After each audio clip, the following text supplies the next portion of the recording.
Alright, thanks for tuning back in, everybody. Today I have the Walther PK380. I'm going to bounce into the plate still like before, and I'm going to shoot a few magazines at this distance at 45 feet.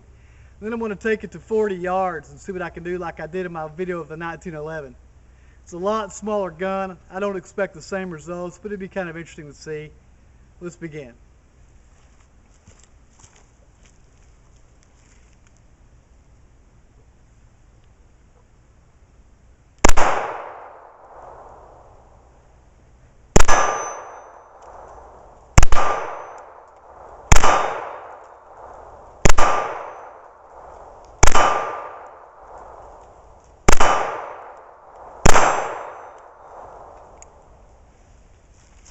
Alright, I only have one magazine today. It's a double action, single action pistol. I flinched pretty bad on the first round because I expected the gun to go off sooner than it did, but anyway, that was the double action round, and the sights are dead on. I don't think I'll have much problem hitting the plate at 40 yards, but I'm gonna have to reload and we'll keep going. Okay, well that was a pretty good showing of the PK380. I like it. The double action pull was obviously a little more difficult, and they will be with basically any gun that's double single action. I'm going to shoot it that way again, see if I can get a better pull off the first round, and then we'll shoot a few more magazines at this distance and then do something different. I'll probably move the camera down there and closer to the target so you can see that.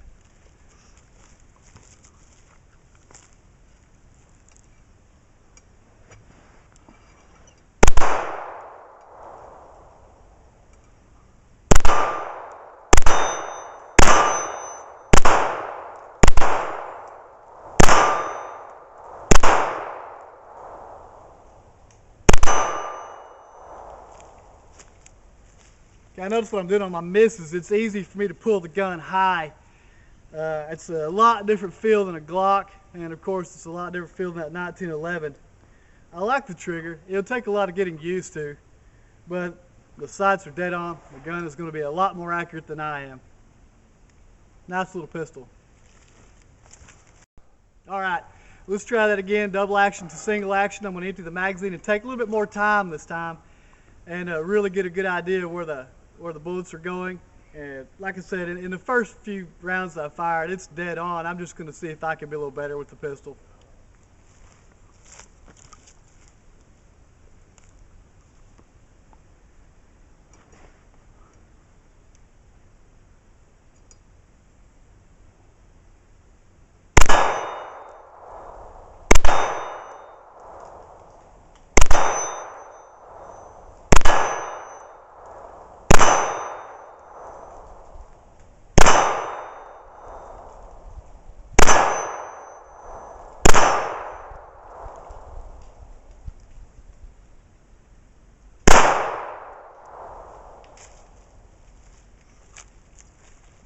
Alright, well it's performing well.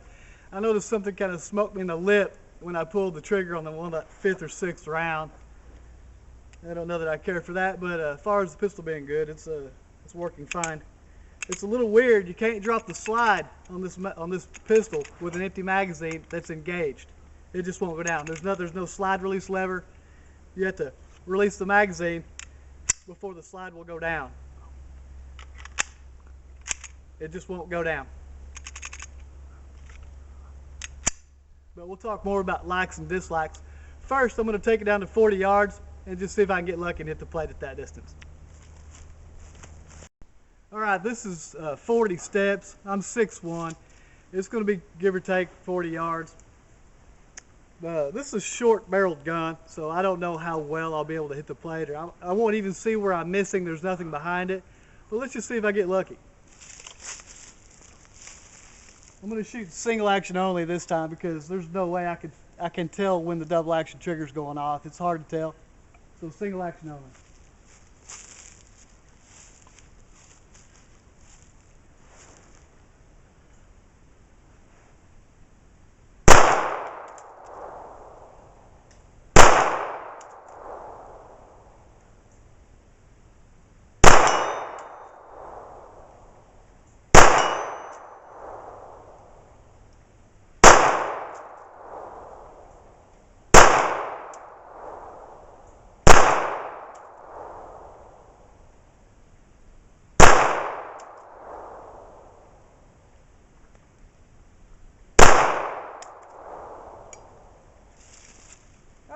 hit 2 or 3 times maybe.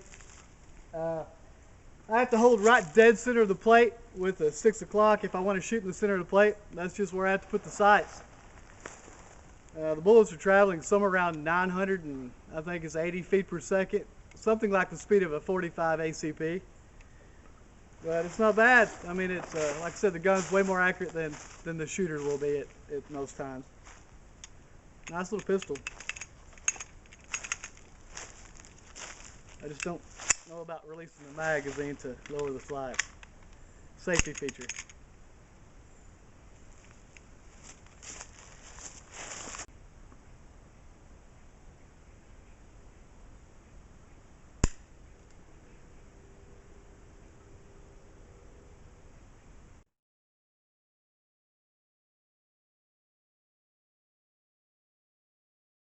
Yes, is it on? No, it was on fire. Okay, as you can see, there was a malfunction. There was a round in the chamber. It was on fire, and there was no primer strike. So it was the malfunction of the worst kind. I'm going to keep going.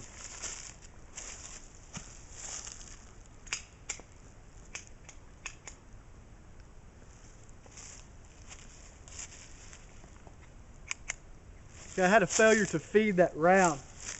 I find that sometimes that first round going in is a little bit difficult feed, and I'm not real sure why. But after moving the slide back a couple of times, it went ahead and fed it. Could be a use issue. I don't know how many rounds is in this gun, but it's done that every time I've put one in the chamber, the first one. It runs the magazines fine, but we'll see what happens with the rest of the box.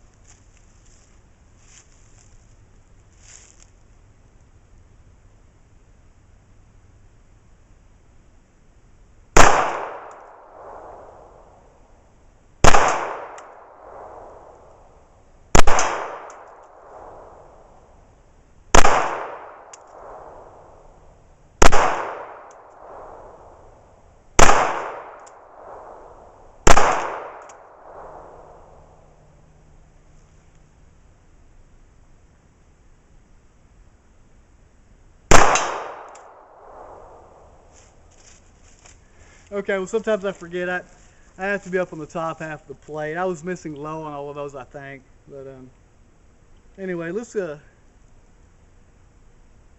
shoot one more magazine, and then we'll go to the truck and break it down and show you a little bit about more of what's going on inside.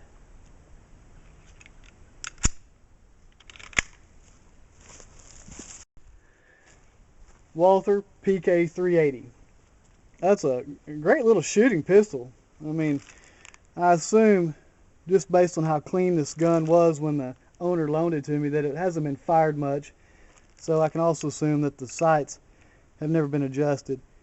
I will point out that the rear sight is all the way to the right of the dovetail on the slide. There's a good 16-inch room to move it this way, and there's no room on the right side. And it has an ambidextrous safety. And we'll break the gun down, but first I kind of want to show you what I had a little trouble with in the film at the 40-yard mark. I'll show you. When the slide's locked back, an empty magazine will lock the slide back, and you can't drop the slide until you remove the magazine. With it back, there's no room to really slingshot it because the slide stop is almost at the back of the full recoil. So when I was loading the rounds, it loaded that one just fine, but I forced it, and I made a point to do that. Let's take it out and do it again. With it down, it's just working better now. Maybe it's due to the fact that I've given it some use, and it seems a lot smoother. But and the only way to lock the slide back is with an empty magazine. So if you wanted to start with a lock back slide, you'd have to empty your mag first, or have an extra. I only have one today. Then there's no slide stop release, so I can't drop it. I just have to pull it back and then let go. And what happened when I had the misfire is my extractor was not locked around the bullet. My slide was a little bit back, and that's what gave me the non-strike, and there wasn't any dent at all in the primer. So it's not necessarily the gun's fault. It was mine, but it was just me not knowing the weapon and knowing exactly properly how to load one. But let's take it apart, and there's some more stuff I want to show you about the internals that are different than some other pistols that you may have be accustomed to. So remove the magazine, drop this, put this, let the hammer down and put it on fire. Keep it on fire. And then this little tool comes with your Walther. Just put it in here. It'll click, and then turn it to the left all the way until it stops. Release a little tension on the slide, pull this down, and then the slide will come off. Let me look, make sure everything's in frame. Okay, now this recoil spring is not captive, and it feels like it's about 6 foot long when you take it out. So I'm going to do it, and I'm going to be real careful. Hopefully it won't shoot across the truck like a missile, and it's not easy to put back in. That's why I want to show it to y'all. Okay, the recoil spring is twice as long as the guide rod. It's braided, and they look identical on each end. Little guide rod.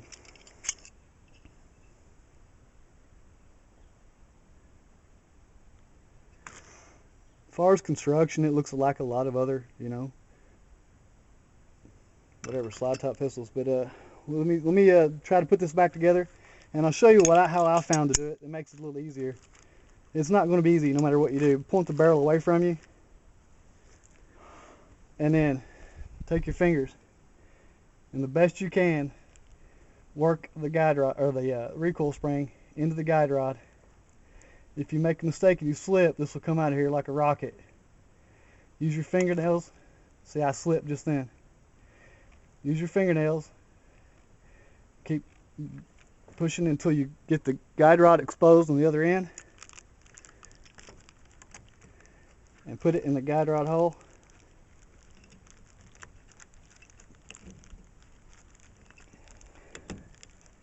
And work it into spot. That is by far the hardest one out of all the pistols I've ever taken apart to put back in. So that might be something to consider. As far as that, after that's completed, I mean, it's no big deal at that point. Put it back on, make it dead level, push this up.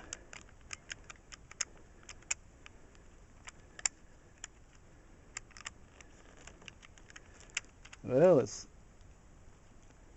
making me out to be a liar.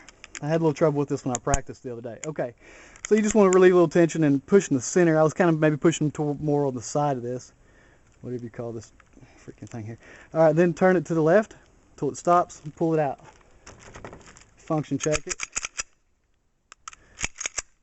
I assume you shouldn't snap this pistol, but there's that. That's my review of the Walther PK380. Great little gun. This has some kind of quirks, all unique to its own. Ambidextrous safety, hammer fired. Magazine releases will use your thumb right here on the base of the trigger guard. It is also ambidextrous. And it shoots great, yeah. It's far more accurate than I would be, or any other novice that were to pick it up. Long, kind of a progressive double action pull. It gets tighter before it goes off, and it was real difficult to know when, but that's the nature of most double action triggers. Single action is great. It's a harder single action than the 1911. It's probably creeping up on 4.5 pounds. I don't know the specs on it. You can look that up. But great gun, and thanks to the owner for letting me shoot this video. Okay, well, thanks for watching my little review of the Walther PK380. I hope you can take something from it. It's a good little gun with some practice. It's different. It feels different than anything I've fired up till this point. The double action trigger pull gets tighter before it breaks, and with practice I will get used to that. But the single action trigger is nice. It's just really firm.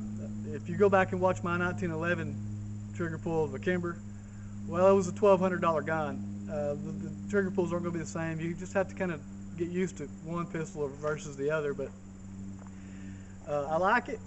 there's some things that'll suit some people and not others. That long recoil spring is really difficult to put back in. I've shot it across the truck before I filmed this video, but you know, it's a good little pistol. There's no, I mean, as far as simplicity, it's pretty simple.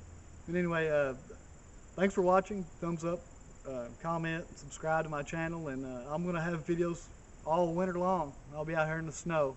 So thanks for watching.